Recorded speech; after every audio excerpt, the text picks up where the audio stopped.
breaking through the darkness, awakening the light within. In times when the inner self is shrouded in negativity, we perceive nothing but darkness. Most people, facing this abyss, choose the path of surrender. However, don't seek external reasons for the desolation within. That darkness is entirely self-inflicted. Don't count on objective excuses. Don't attribute the void to life's callousness. If the mindset remains unchanged, the darkness will mercilessly lead you into the abyss of existence. Life won't always be as warm as sunlight, but the internal darkness stems from our attitude towards things. Look around. What you see isn't a cruel reality, it's your choice of perspective.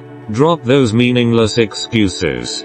Confront the darkness within bravely. Change the mindset to find a glimmer of light in the pitch black.